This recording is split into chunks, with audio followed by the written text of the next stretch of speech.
যে দেখা সাক্ষাৎ হবে না কখনো? কোথায় কি হবে যেন হয় যে সরাসরি সবকিছু তো ফোনে বল। কেন, তোমার কর্মীরা কি এতে কলেজে আসতে পারছে ভার্সিটিতে? হ্যাঁ? বলতেছি তোমরা কি ভার্সিটিতে যেতে পারো? না এখনো যাও নাই ভার্সিটিতে? না না, এর মাঝে গিয়েছিলাম, কিন্তু তখন বন্ধ ছিল। আর ছাত্ররা যেভাবে ছাত্রলীগের উপর লাঠিসোঁটা করে মারধর, ওদের দেখেই তো ভয় লাগে। ওদের সামনে তো যাওয়া যায় না, সামনে হ্যাঁ গেলে তো সমস্যা। হ্যাঁ, বরিশালের একটা ছেলেকে যে পিটে মেরে ফেললো। হ্যাঁ, একটা না মজা তো না। কয়েকটা, কয়েকটা তো মারছে ওরকম করে। হ্যাঁ মানে ওদের সামনে যেতে অনেক ভয় লাগে, বেরোনোর মতো কোনো অবস্থা ছিল না। আর এখনো মানে কত সেভে চলে যায়, সেভ হয়ে গেলেও তারপরেও অনেক ভয় লাগে। হ্যাঁ, বিএনপি যদি আবার ক্ষমতায় আসে তাহলে তো আমরা আর মনে করো বাড়িতে পারবো না, কিন্তু আবার অন্য কোনো দল, নূর ভাইয়ের দল যদি আসে তাহলে, বিপি নূর ভাইয়ের দল যদি আসে তাহলে বলে চলে আসা যেতে পারে, কিন্তু বিএনপি যদি ক্ষমতায় আসে তাহলে তো আমাদের অস্তিত্ব রাখবে না। যাই হোক, বিএনপি ক্ষমতায় আসলে তো মনে করেন বিএনপি আমাদের কোনো কিছু বলতে পারবে না, কারণ ওদেরকে আমরা কখনো ভয় পাই না। ওরা তো আমাদের দেখে ভয় পেয়ে পালা বেড়ায়। না, এখন আর আগের দিন নাই, এখন বিএনপির ভাগ হয়ে গেছে আমাদের মতোই। আমরা যেরকম আগে হ্যাঁ, শক্তিশালী ছিলাম, এখন বিএনপিরা শক্তিশালী। বিএনপিরা, তাই।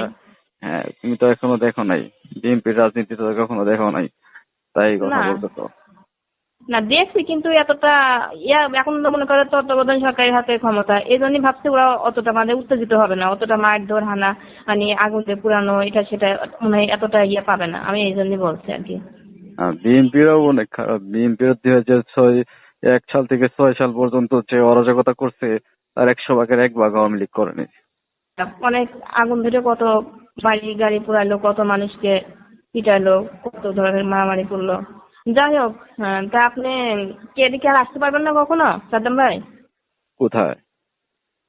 মানে আমার বাসা যেখানে ছিল। তুমি ঢাকা আইসো, আমি যদি ঢাকা থাকি তাহলে তোমার বাসায় এসে দেখা করবো, সমস্যা নেই। এটা ফোনে যোগাযোগ করতে হবে তো, এখন তো আমি গ্রামের বাড়িতে আছি। যদি আপনি বলেন, কারণ পর্যন্ত হতে পারে, অনেক কথাই তো বলার ছিল, কারণ ফোনে তো এগুলো আসলে বলা যায় না। আচ্ছা, আমি যদি ঢাকা আসি তাহলে তুমি ঢাকা আইসো।